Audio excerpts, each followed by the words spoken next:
Well, I guess it's 14:03 here in France, so we might as well start, and I'm sure that other participants will be able to join us eventually. So good afternoon, dear colleagues. I'm Victoria Fontan. I'm the manager of the Quality Assessment and Learning Center in Lyon, which was coordinating the establishment of the standards and the quality assurance mechanisms. And I'm filling in for Don, who is the coordinator of the HPAS pilot, but who is attending a conference in Rwanda. So maybe he's going to be able to join us. So for the moment, I'm going to be hosting this final clinic of the pilot. It's been a really intense 5 months. So before we start the clinic, I wanted to maybe see if we could introduce one another so that we know who is here and with which organization. And so I would like to start with, next on my list is Elizabeth. Okay, thank you very much, Victoria. Good afternoon, everybody. My name is Elizabeth Crofts. I am the consultant working for Pearson to arrange the quality assurance mechanisms that surround the standards. So I've been very involved with the audit process, and thank you to all of the organisations that have participated and are participating in the audit. It's been amazingly useful for the development of the standards and the audit. Really looking forward to the clinic today to take any of the questions that you may still have about the audit in the future. Thank you very much. Thank you, Elizabeth. Then we have Isaac.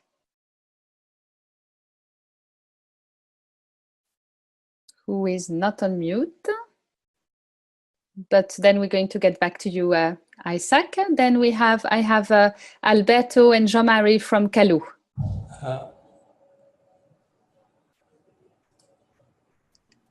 Good afternoon. Yes, I can hear you. Good afternoon. Okay. Hi, good afternoon. Alberto is not here at the minute, so he's going to join us in a few minutes. Okay, thank you. Can you introduce yourself and your organization, please? Jean-Marie Bello, and Calou Institute is based in Spain, and we do online training.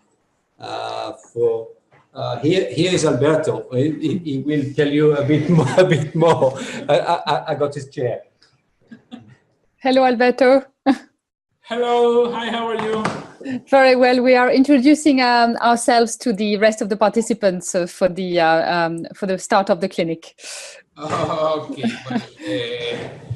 Sorry, I was in a telephone call. I'm Alberto Martos, the director of Calou Institute in Spain. Excellent. Thank you, Alberto and Jean-Marie. Then I have Alison Greer. Hi. I work with the Interagency Working Group on Reproductive Health in Crisis, the Training Partnership Initiative, which is hosted at the Women's Refugee Commission based in New York City.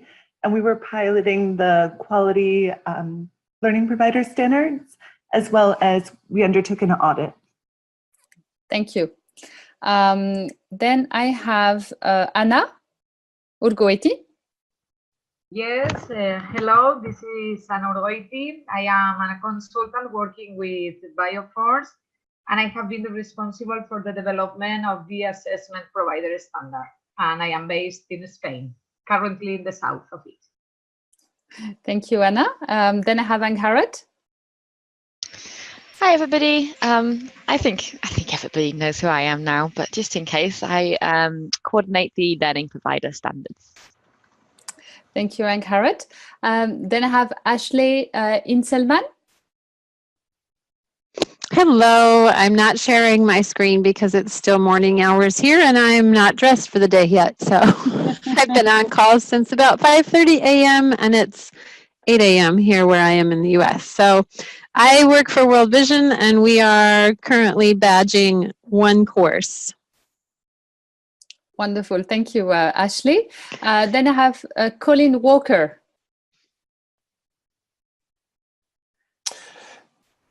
Yes, hi there. Colin is my name. I've been one of the coaches for the learning provider standards. So yeah, one of Redar's consultant trainers. And yeah, it's been a great project. I look forward to this call and hearing of the next steps. So thanks for having me. Thank you. Then I have Esther Grider. Hi there. Yeah, I'm Esther, and I work for the Humanitarian Leadership Academy. So you might know that there's a bunch of different organisations behind HPAS, and the Academy's kind of been coordinating across those different organisations that are involved. So although you might not have seen much of us during the pilot, we've been there. Although not me literally, because I just got back from 6 months of maternity leave. So I'm just getting back into things now. And thank you. Thank you, Esther. Moira? Hello, everyone. My name is Moira. I've been involved in this project in the development of the assessment standard manual before, and now I've been a coach for one of the early adopters for Bioforce Institute. Thank you, Moira. Nigel? Hello, I'm Nigel Lloyd. I have been one of the coaches for the assessment provider standards. I was a coach for PHAP, and I found it absolutely fascinating. That's probably enough about me. Thank you, Nigel. And I see that Don has managed to join us. Don? We are introducing ourselves, yeah. Okay, hi. Don, actually coming to you today from Rwanda, I think that's how you pronounce it. Kigali, it's the e-Learning Africa conference talking about HPAS here and helping people through badges. Very excited to be here, especially now that my Wi-Fi is working. I am the pilot coordinator for HPAS, and thank you very much, Victoria, for filling in for me. And also the badging coach. Thank you, Don. So if I haven't forgotten anyone, then I'm going to hand over to you, Don, if you have access to your laptop, and I'm going to make you host of this presentation. Okay, I just need to download the latest. Okay, so I can show it myself otherwise. Okay, yeah. Maybe Can we'll just do that. Can I just mention that Kirsten from Humanitarian U is also on the line? Oh, wonderful, Kirsten. Thank you very much. Can you hear me? Yes, I can. Yes, so we did it all. Humanitarian U is based in Montreal, Canada, and we worked with Dawn on badging, our full core professional program. And then we're also doing an audit for the learning and assessment standards submitted and working with Leslie Davis on. Thank you. Thank you, Kirsten. And is that everyone? It is everyone I see on my list. So if anybody joins us, I'm sorry if I have forgotten you. So now I'm handing over to Don for the agenda of today's meeting. Great. So yeah, if you just want to show the one. Basically, what we're going to do is review what we did, what we accomplished, speak again to the Endline survey that many of you have already filled in, and how we plan to follow up on that in some cases. And then talk a bit about the standards and where they're at right now that we've come to the end of the pilot, and also the quality assurance mechanism, what we've learned from that, and what we hope to apply, how we hope to apply that learning. I'll also speak about badges and what happens now at the end of September. We've had some questions about people asking, can we still badge after September? And then we'll look forward. The short answer is yes. And then looking forward, 2019, what we're planning, and I think Esther will be coming in and helping us with that. A little bit about how we'll be communicating after 30th of September, and some of the people will be leaving us, and the base camp sort of ramping down a little bit in terms of availability and how it's being used. And then obviously take questions from all of you for that. Encourage you to put your questions into the chat as you go, and then what we'll do is we'll loop back through those questions, and then also take live questions. Speaking of questions, any questions before we go further? Okay, so we'll move on to the next slide. Good? Yes. Okay, so we had 34 organizations participate. 21 of those explored the learning provider standards. 12 organizations explored the assessment provider standards. And 13 organizations at last count had applied for an audit, and 17 organizations have been exploring open badges.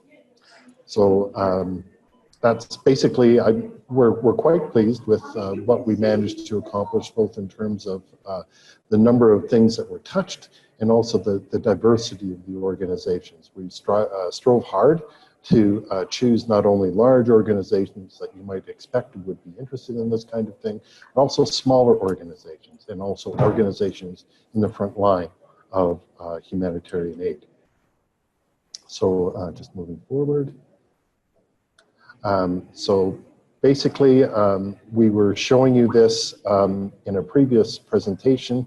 This is the methods that we're using to get your feedback, to monitor how things were working, and then to evaluate what we did accomplish. So the pilot period obviously is about testing the service, looking for chances to improve, and then also finding those user stories that will communicate to people what HPAS is really all about.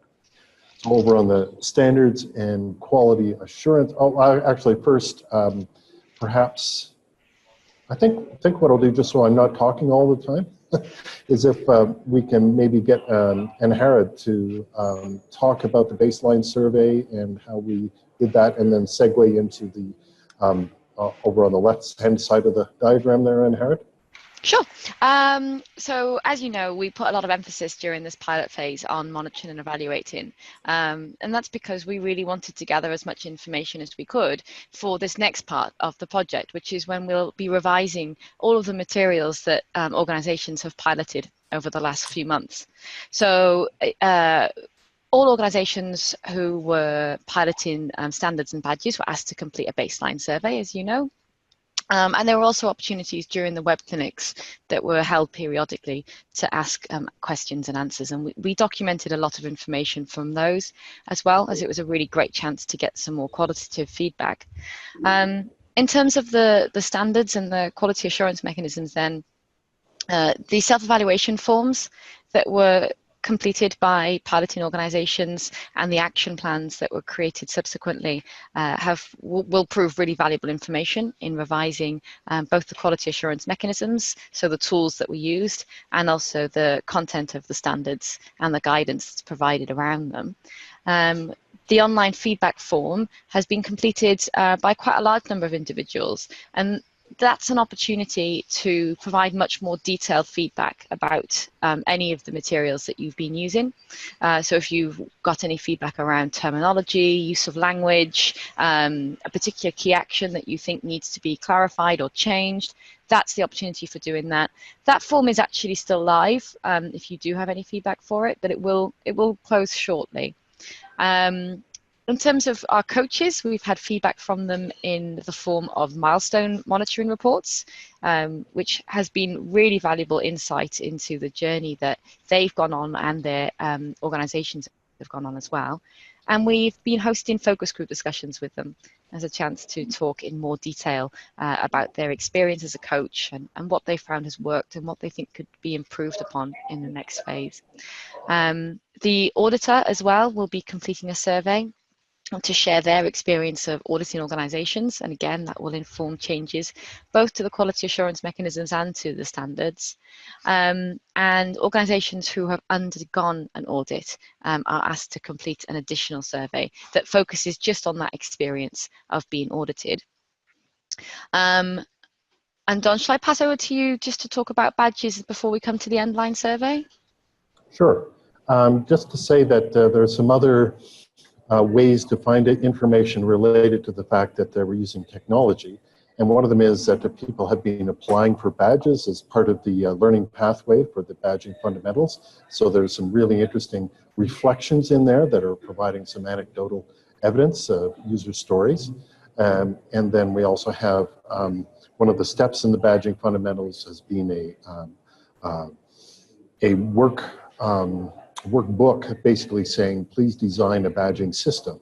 And so what we see there actually helps us understand how much people have understood from the learning that we've provided and the experience we have. And we're also learning more about the kind of context that they're delivering badges in. Sorry, but I think there's some background noise here, but I'll try and speak louder. Also in Open Badge Factory, the badge issuing platform, we have the actual badges that people have produced, and we can look at them and see, you know, the criteria and the kinds of things that they're covering. And then also reports, how many badges have been issued, how many accepted, etc. Over on the badge sharing side, we have how people are sharing their badges, and maybe they're starting to collect them onto pages, and these are starting to appear. And then also we have reports on both sides, really, just how many badges are out there, what kinds of things they cover, what countries they're from, that kind of thing.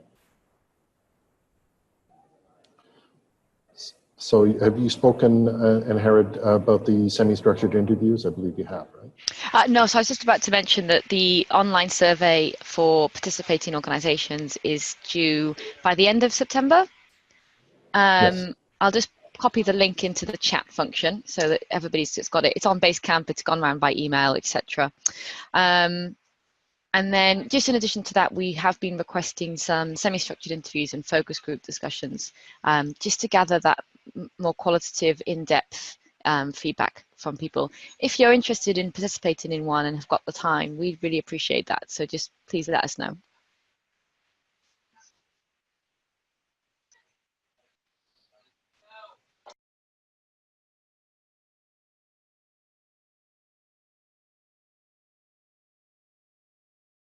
You are on mute, Don. Yes, I see that now. Thank you. So if we can just move forward to the next slide, what we'll do is just review this pilot timeline and just talk about what's been happening. And I think pass back to Anna and/or Anahad to pick up here about the standards. So this slide, you can go on, Victoria. Yeah. So this slide is showing us where we are now and what has been happening during the pilot and what is going to happen in the next couple of months or so. So now we are September. We are in the process of gathering and collecting and analyzing all the feedback we have received and we are still receiving through those tools that Anahad has explained so far. And with this information, the idea is to come up with a new version of the standards, of the handbook, and all the related tools that goes with them. What we have been doing during the pilot, all of you are aware of it, so I'm going to be very brief because it's not that you know, it's that you have been suffering it, because you are the ones who have been doing a self-evaluation, an action plan. Also, in case some of you have opted to pilot the audit, you have also tried to implement the action plan, gather all the evidence, and prepared for the audit. And these are the activities that we were asking you to go through to really live the standards and the handbook, to see how those tools were applicable to your reality, how those tools were really useful for the future. So, well, thank you for all the hard work that you have been doing and all the commitment and all the efforts, both to the coaches and to the organizations, because without your commitment and engagement, we could have not been able to work on it now. So thank you very much.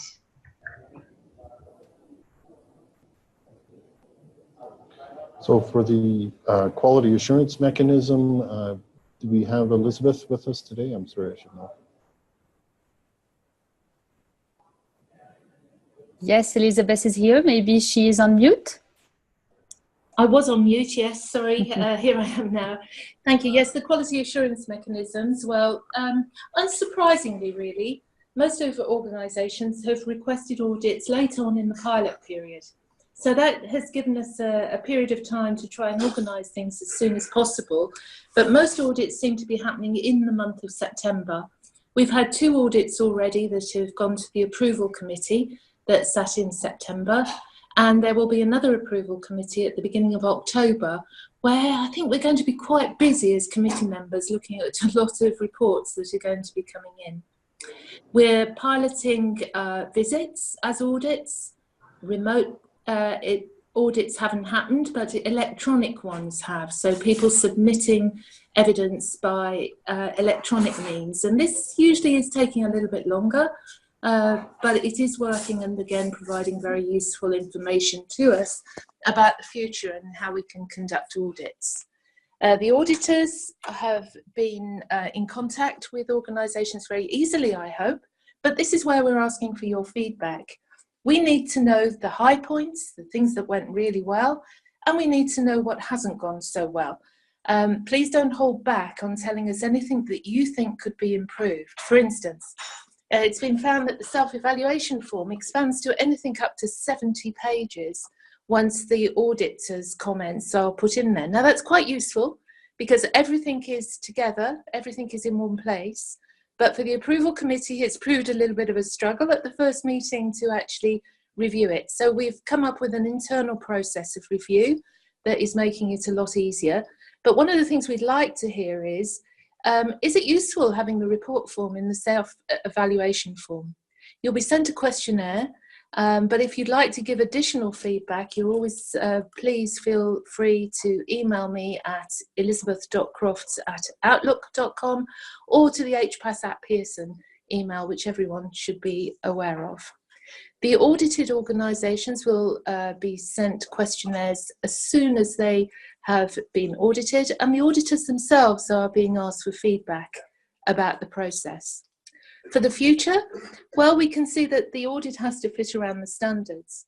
So it's the redrafting of the standards which has to take place first, and then we'll look at the way that the audit fits around that. We're looking perhaps there may just be key parts of the key actions that need to be audited. Do we actually have to audit every key action? There are arguments both for and against that, because a standard has to be met in all parts for a standard to be met. But for the future, we're looking to make the process as slick and as easy and as relevant as possible, so that we don't ask people to do things that are unnecessary. So just to close, the quality assurance mechanisms, I hope, are supporting the standards. Please feel free to feed back to us if there is any comment that you want to make about what's going on, and everything should be set ready then for 2019. So thank you very much. Okay. Great. Okay, Thanks, John. I'll be happy to take questions later on if anybody's got questions. Yeah, and just a reminder, put your questions in the chat. You can roll your cursor over the bottom of the window and see that little sort of speak window, and that's the symbol for chat. So for open badges, we began back in the end of April, beginning of May, with some introductions to what badges are about.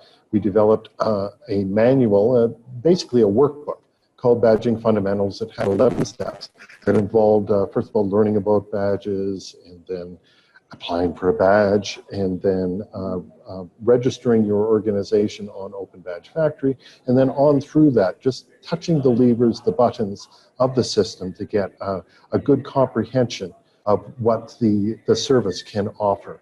Coming to the end of that, if people chose and had done all the tasks, they could apply for yet another badge, this one a little more weighty, called the Badging Fundamentals badge, that basically certifies that they have a good basic understanding of the system. Not an advanced understanding, but a good basic understanding of the system. And there's evidence that tracks with that, including, as I mentioned before, the idea of coming up with a badging strategy, for example, for your organization, which should give you a running start on what you're going to do with badges afterwards. I have been working with some organizations, and some of them are here today, on, okay, what do we do next? I'm going to make a real badge now. What was that middle part? And what about this aspect that you didn't talk about in the workbook? So I've been working as a coach with those organizations in that time. That is coming, okay, a couple of things. First of all, any organization that is not yet registered for access to Open Badge Factory, i.e. to issue badges, if that doesn't happen by September 30th, it's not going to happen for you with a sponsored account. So I'm not sure if there are any online right now who are need that message. I think some of the organizations that are not on here would need that message.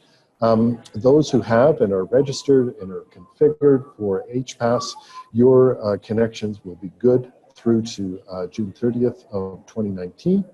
And I will be available on a sort of a spot basis, really. I'm going to be here at least through the end of calendar. So if you keep on sending emails to info@hpass.org, I can respond and deal with any issues that you have, sort of a spot coaching basis through the end there.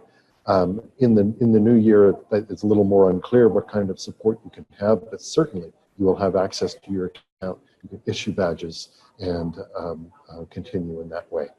In the meantime, we have gathered feedback. We're planning some improvements for the system and scoping those, and we hope to have a slicker, shinier system when we're ready for public launch in 2019. So that's it for the badges. And then in terms of the monitoring and evaluation, we've been running these clinics. It began weekly, went monthly. We're on the wrap-up clinic now. We've had the baseline. We now have the end-line survey and coaching, which unfortunately, as Anna was saying, is going to be ending on September 30th. And we're now in the point of, okay, what do we do with all this stuff? How do we make it better? And in terms of communications, I'll be speaking about that a bit later.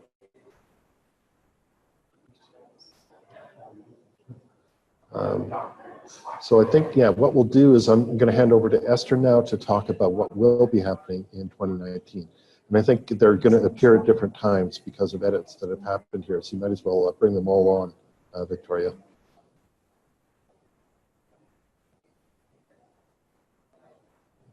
Great, thanks, Don. So as Don was mentioning, we're moving into a kind of evaluation phase at the moment.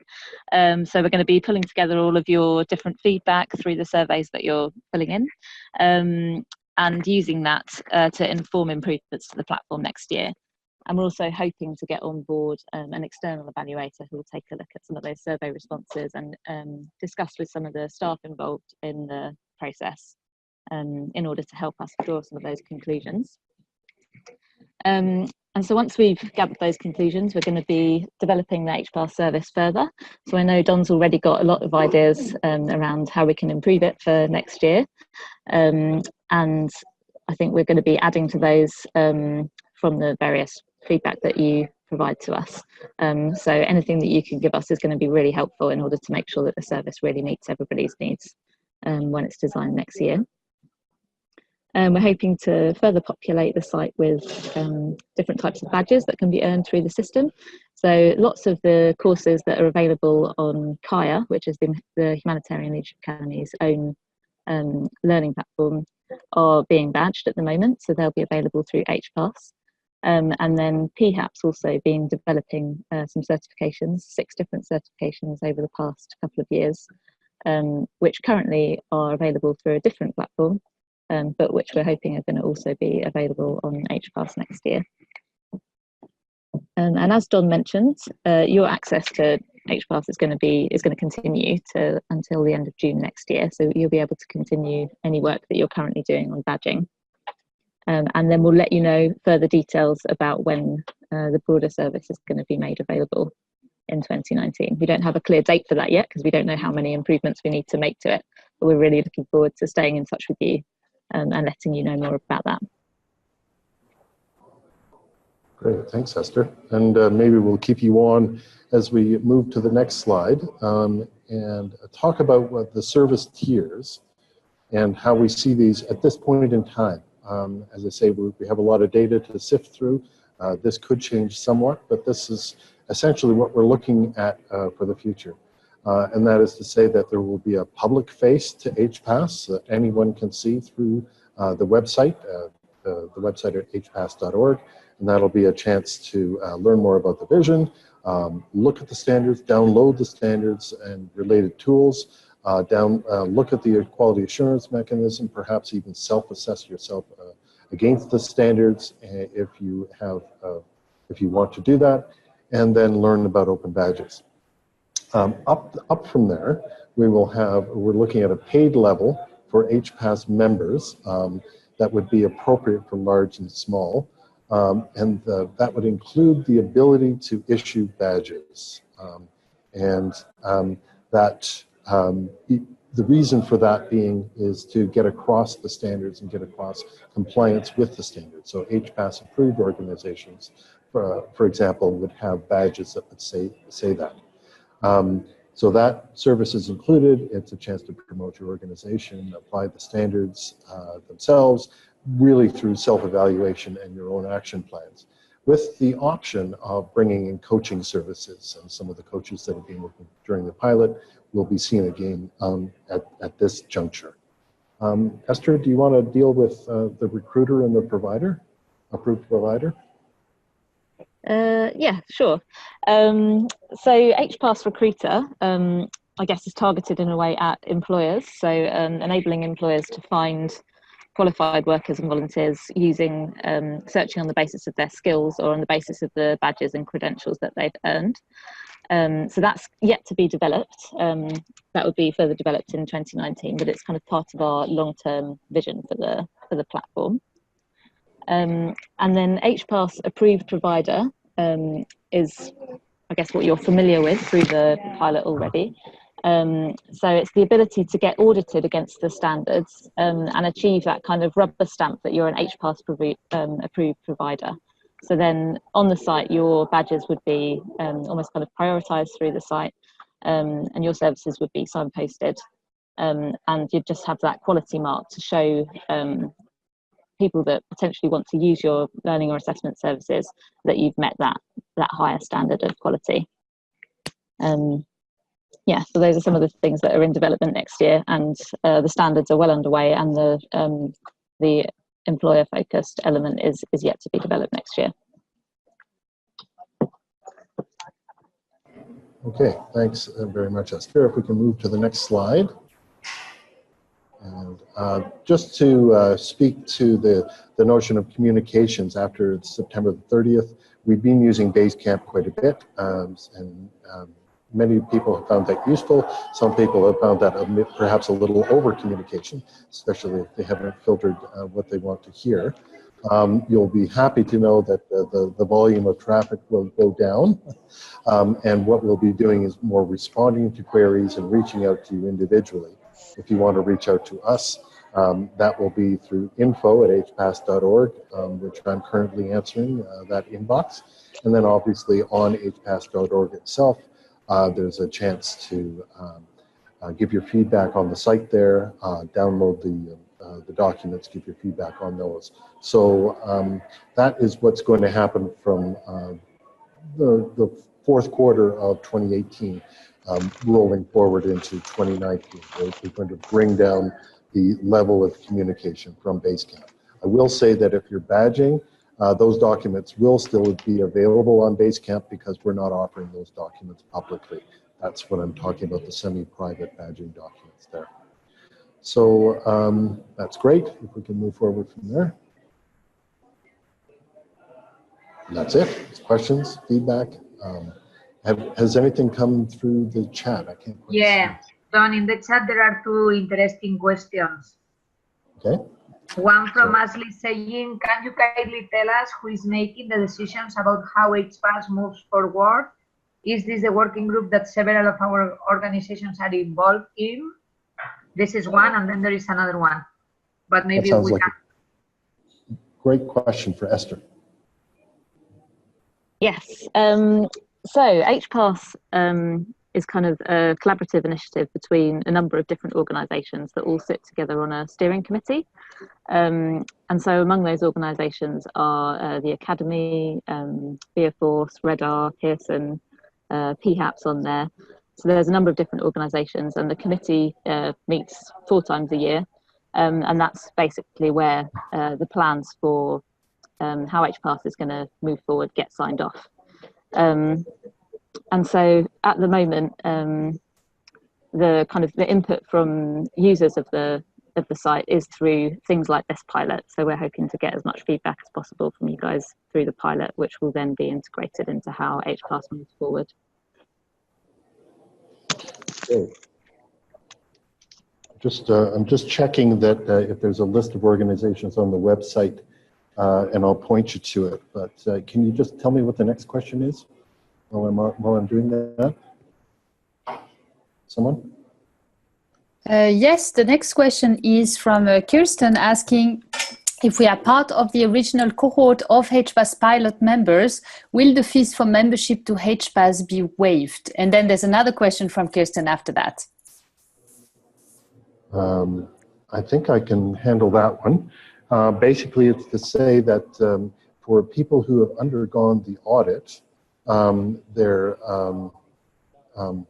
is the capability of getting another audit in 2019 at no extra charge, and we're still working out the final details about that.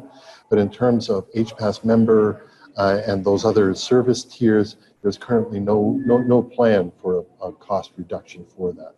There is a benefit of having had the badging through that period and free coaching services to get you started, and we felt that that was a good benefit.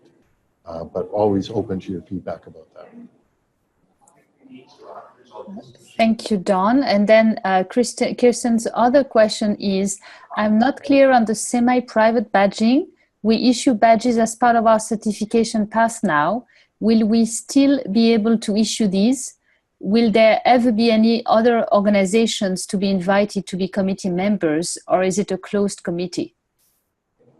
Okay, a few questions there. Let me unpack it. First of all, the semi-private is just the badging support documents that we provided. So the workbook, the badging fundamentals workbook, the forms we gave you, the templates, etc. Those currently are now set up in Basecamp, and until we open up the public service and start offering the service to organizations for pay, we won't have a space for sharing those documents, so we're just keeping the one we have. So that's the first part of the question. In terms of the governance, I think it's interesting to know that you want to take part in the governance, and I urge you to perhaps follow up with an email to me about that I can forward to say that there's at least one organization that would like to be included in future governance of this, and we'll certainly feed that into the system. The idea of this was always that it be inclusive, that it be sector-wide, and it reflect the diversity of the sector. So it's great to hear that question. Was that? I think there were only two parts to that. Maybe I missed the third. I think this is it. Yes. Then we have a question from Jean-Marie and Alberto about badges. Are you saying that Kaya and PHAP badges are signposted on HPass? What does it exactly mean? Will humanitarian workers be able to see them, and how to get them on the HPass site? Esther, do you want to take that, and I can sort of sweep up after if necessary? Yeah, sure. So essentially that means that if you take a course that's on Kaya, for example, I don't know if you're familiar with the Kaya website, but it's the Academy's, one of the Academy's platforms that has a bunch of different humanitarian training options on there. And some of the courses on Kaya, if you take those courses, you then get issued with a badge, which can be then shown on HPass. So there's a link in that way between those two platforms. And then similarly, if you take a PHAP certification, so they've got 6 different certifications that they've been developing over the last couple of years. If you take one of those, we eventually hope that that will then be also issued onto the HPass site. And it's exactly the same process as for any of your organisations that are currently developing badges, which would then be visible on HPass. So there's not actually a difference between the way that the Kaya and the PHAP badges are working compared to your own organisations. Right. So just to sweep up after that. So for example, Humanitarian Leadership Academy is using courses on Kaya to deliver badges. Complete the course, the badge is issued from Open Badge Factory and ends up on HPAS. So PHAP is a little different. We need to work out how to do that. That's on the roadmap for 2019. Currently, PHAP badges can be downloaded individually and uploaded to my HPAS. That's one route. We're trying to come up with more seamless ways of doing that. And that's the kind of thing that we're sort of looking at the feasibility of and scoping at this point in time. So I don't know if that answers your question, Jean-Marie.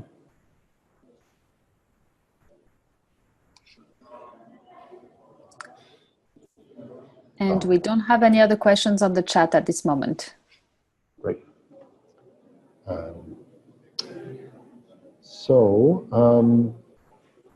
If that's it then, what we'll do is we'll wind up here. I just realized I didn't have a little ceremony. I should have lit a candle or something to do this. Actually, it's kind of dark here. A candle might help. So thank you very much for your support and your participation through all of this. I want to really reach out to members of the team who have helped make this possible, been solving problems all the way through and finding really inventive ways of working through the issues that organizations have, the coaches who've helped make this happen, the auditors who have worked really hard to wrap their heads around what the requirements are, what the evidence is that support the requirements, and have done a really professional job and are doing a really professional job of doing that. And the people who have helped me look good as a coordinator for this project. Thank you very much, all of you. And I'll just provide an opportunity here for anybody else to give any closing words.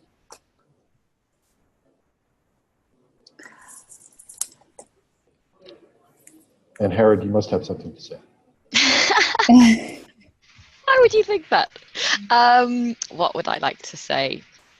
It's just been a great journey, hasn't it? The pilot phase has been so exciting. I've really enjoyed interacting with so many different organizations, all the coaches who've just been so committed and fantastic. I don't feel like it's the end. I feel like this is just the next step, because now we're going to go in and action all of the wonderful feedback we've got. But I will miss the sort of really regular interactions that we've had. So do please stay in touch. And if anyone would like to volunteer additional time to review any materials that are later date, that would be really wonderful. And if anyone's got any case studies they'd like to share on how key actions have been met, that would be brilliant as well. So thank you, everybody. Great. Thank you. Anna? Well, I just left my message in the conversation site saying that I have enjoyed very much being part of this. Same as Anharat, I think that the good mix of people and organizations we finally put together has been very interesting for us to look at and to follow and to help.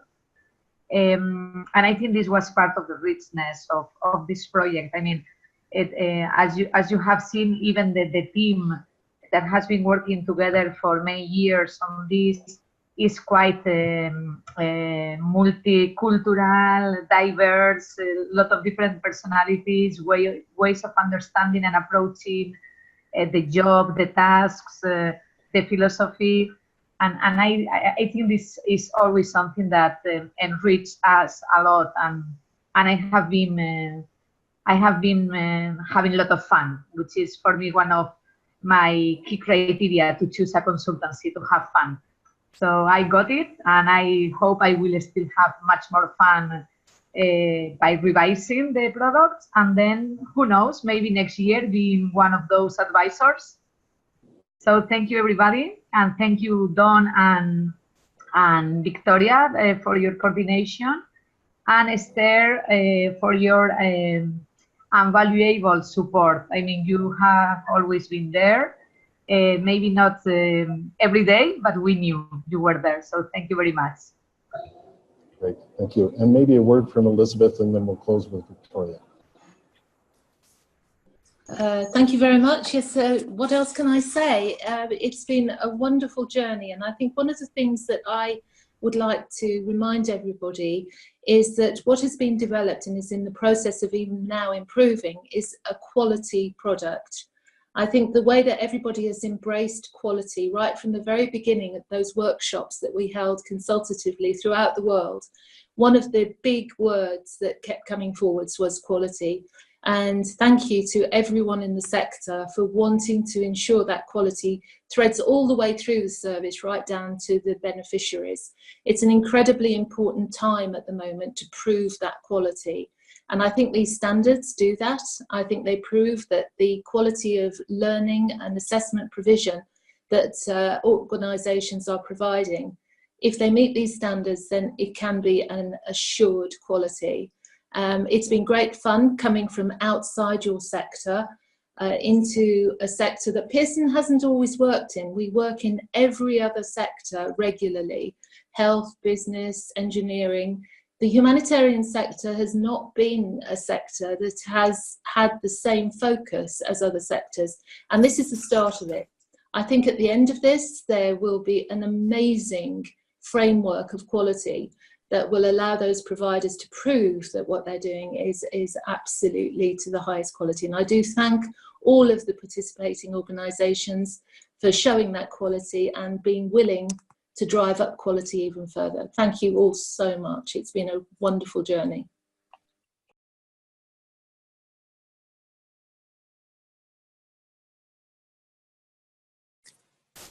Have I struck everybody dumb? Sorry. No. I'm not sure. You're still there. Don, can I hand back to you, please? Sure, well, maybe Don is having communication problems. Thank you everyone for being a part of this clinic and for joining us until the end. And this is not the end, because the pilot finishes the last day of September, and there are many surveys that we are looking forward to still receiving. So thank you everyone, and we will sign off for today. Have a lovely day.